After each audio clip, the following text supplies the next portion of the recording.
what an incredible way that it finished. At the BMW PGA Championship, you had South African Thriston in a playoff ultimately against Rory McIlroy and Billy Horschel. And I wish I had time even to recap the way that they earned their way into the playoffs because of the great play right down to the finish that got them into that spot. But when it finished, it was Billy Horschel with an eagle putt on the 18th hole, that par 5 18th, the iconic par 5 18th with the stream that runs right in front of the green. He and Rory, the second time, both got home in 2. Rory made a really nice birdie before him. Really good effort at eagle, frankly. But then it was a similar line to what Billy Horschel had, and maybe Billy learned a little bit from Rory's putt. We do know that he made the putt for eagle, and that was his second time winning the BMW PGA Championship. So it was a mix of emotions, which we will sort for you coming up. First of all, though, we want to hear from the winner, Billy Horschel, who obviously was elated with his win, but he felt for his friend. It feels amazing. I mean, I'm excited. I'm thrilled. I'm speechless. I can't put into words, what this moment means to me, and it still hasn't truly sunk in. But I mean, it was a special tournament that I love to death, and to come out as a 2-time champion. I'm just over the moon. I do enjoy coming over here. I do enjoy, all parts of the UK. I do fancy London and especially Surrey. I've made some great friends over here that, hang out with when I come over and spend time with. And as I've told, I say many people, but a few people over the years, it wouldn't shock me if somewhere down the road, I do buy a little place over here and spend some time over here in the summer when my kids are growing and out of the house.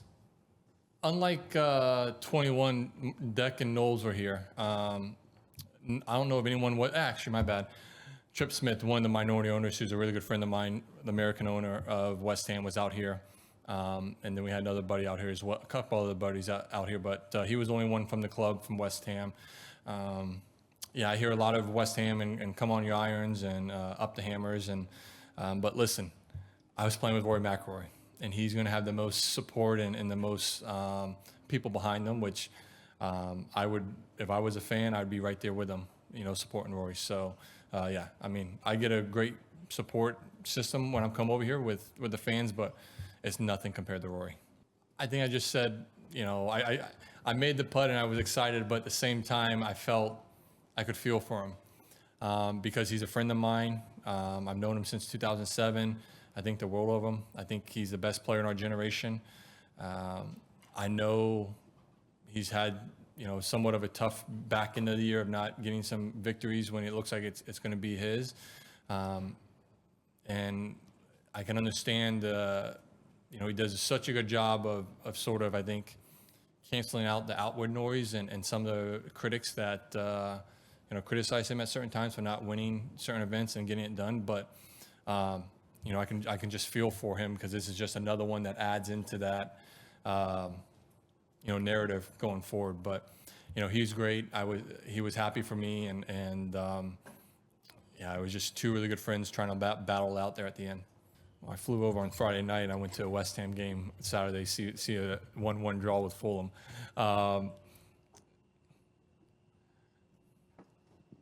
Be honest with you, I just wanted to come over here and play a really solid week of golf.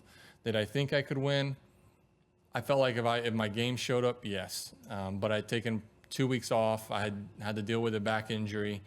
And so my game I hadn't spent as many hours. I hadn't been as sharp. I wasn't as sharp as I wanted to be coming in here. So I knew I would just had to sort of be kind to myself and be patient and not, get too frustrated if things weren't perfect and weren't working the way I wanted to. And just sort of try and play my way into some good form. And I did a really good job of that. And honestly, if I don't putt well this week, I don't win. There's no doubt about that because I did not hit it good enough to win this tournament. But I managed my game well, and I made a lot of good putts. I made a lot of long putts that allowed me to be sitting up here right now. Listen, I mean, I would love to be on that President's Cup team. Jim Furyk's a really good friend of mine. I've him and Tabitha are great friends of my wife and I. We think the world of them. We look up to them and what they've done in the Northeast Florida community with charities and everything. And so we've sort of copied them and supported our Northeast Florida area. And Jim's been a great, mentor, and I can ask him questions throughout the years, especially early in my career. And I would love to have been part of that President's Cup team, but honestly, I didn't think I was going to get a pick. There's people around me who felt like I probably should have been on this team, but at that, I didn't think I was going to get a pick for some reason. And so, there was no motivation or added motivation to,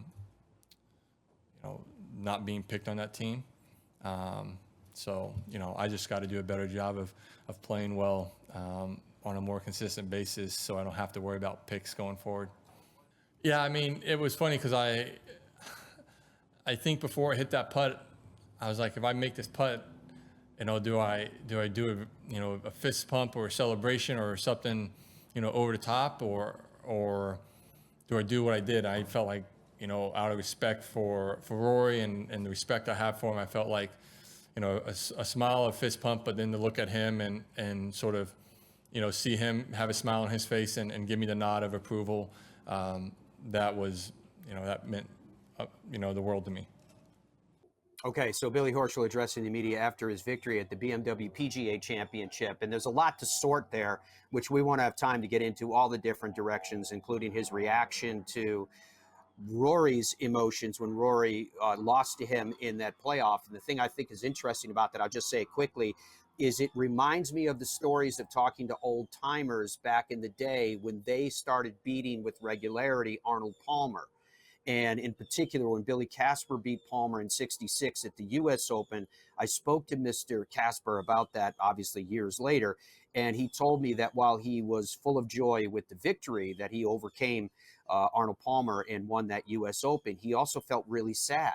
He had that mix of emotions because he beat Arnold Palmer to do it. And we're starting to hear similar stories like that when people overcome Rory McIlroy. McIlroy, though, is younger than Palmer was at that same time, but not by much, but he's younger than where Arnold Palmer was. The other thought that I have is Billy becoming the next Keegan Bradley? Do you know what I'm saying? Because doesn't Billy represent the epitome of what we want or should want on Team USA? And yet he's not there. He's not thought of as a guy that automatically could get a consideration. We've had conversations after even this President's Cup pick about, hey, why didn't you put so-and-so on the team? It's okay to have that conversation about why they're not on the team, even though they didn't play well enough to qualify for the team. But Billy's not in that conversation for some reason. Is it because he's not sitting at the popular table yet? It's just interesting to me because he seems to me to represent the direction that, at least from a Ryder Cup side, with the appointment of Keegan Bradley, that they're going to saying, we're done with picking guys because they're friends of guys and all the rest. We want to get the best of the best on the team. And he goes out and he wins that event the way that he won it. And it just builds on the reputation that is Billy Horschel. Now, Rory McIlroy, he spoke afterwards. We can comment following his sound as to what you thought about Rory's performance and this loss for Rory McIlroy. But here he is in his own words.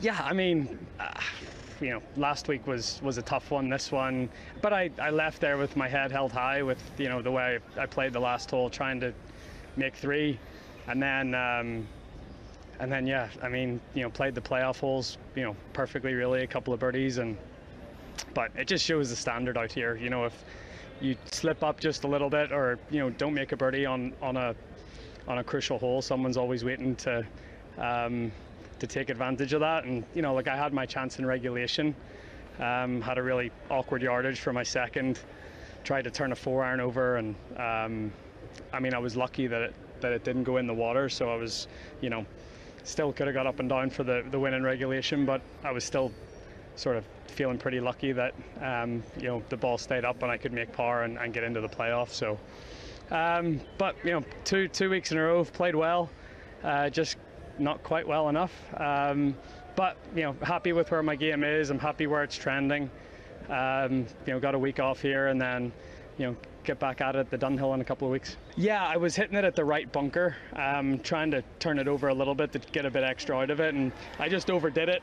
And it sort of pitched level with the front edge of the green, but obviously left of the hazard, which again was a bonus. But it was almost, because 5 wood was too much.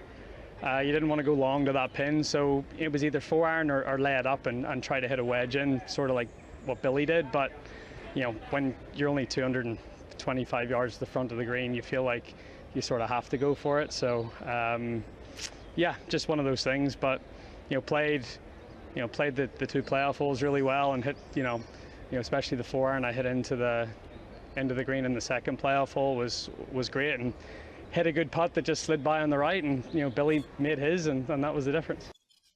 Yeah, Rory McIlroy's perspective, I think, is a healthy one here, because last week, and it wasn't because of what he did at the Irish Open on 18, where he did have a chance to catch Højgaard, who incidentally finished with a 5 under 65, which in this conversation, people kind of forget the fact it's all about what Rory didn't do, and they forget the fact that the guy that won shot a 6 under 65, full stop. However, he did 3-putt 17, so that deserves to be mentioned in context to what happened at the Irish Open. In this case, at the BMW PGA Championship, Rory McIlroy played his heart out. He just got beat.